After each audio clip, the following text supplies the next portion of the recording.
L-aħħar darba spjegajna kif il-proċess rivoluzzjonarju beda fir-Rinaxximent u baqgħet miexi sakemm beda jżarma normi sesswali u dawk li jsostnu l-familja u l-ħajja.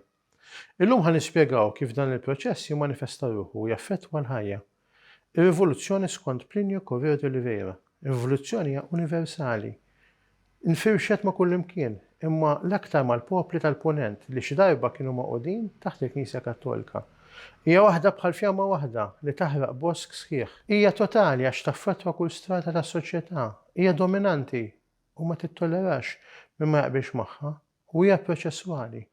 Biġrajja waħda twassal l-oħra. Il-proċess rivoluzzjonarju jimmetamorfizza ruħu jiġifieri għandu tendenza li jilbes maskri partikulari sabiex ikun aċċettabbli.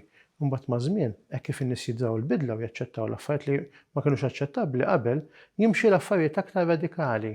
Din xi ħaġa li fil-pajjiż tagħna rajnija b'mod sistematiku. Dan il-proċess iseħħ fil-fond fi tliet tendenzi li ma' żmien jagħmlu aċċettabbli dak li ma kienx aċċettabbli.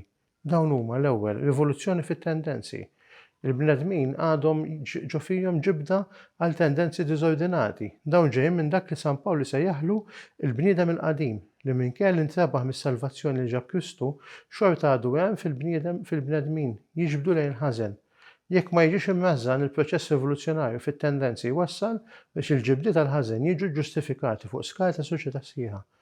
B'riżultat devastanti għall-familja, tradizzjoni u għall-proprjetà. It-tieni, rivoluzzjoni fl-idejat.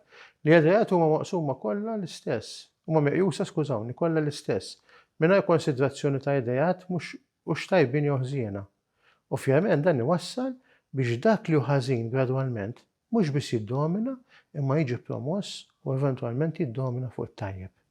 It-tielet, rivoluzzjoni fil-fatti. Li trasformazzjoni tal-idejat testendi mbagħad għall-fatti.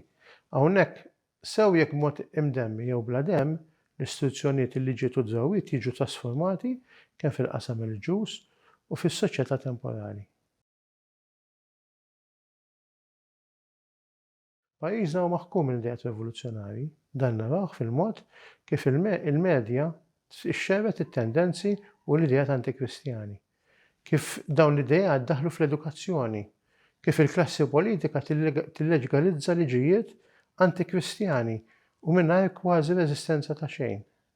Minkejja li l-poplu jkun kontra dawn il-bidliet jispiċċa mhux biss jabbraċċhom imma jagħmilhom tiegħu. Saħansitra l-Kummissarju Ewropew tal-Ugwaljanza Elena Dalli jiddeskriviet kif daħlu l-unjonijiet u żwiġijiet tal-istess sess billi ġew preżentati bħala ħajġibu aktar ugwaljanza. Forsi l-aktar li tolqtok hija kif il-Knisja saret infiltrata u bosta drabi strument ta' rivoluzzjoni. Dwar dan l-aħħar punt nitkellmu fl-episodju li jmiss.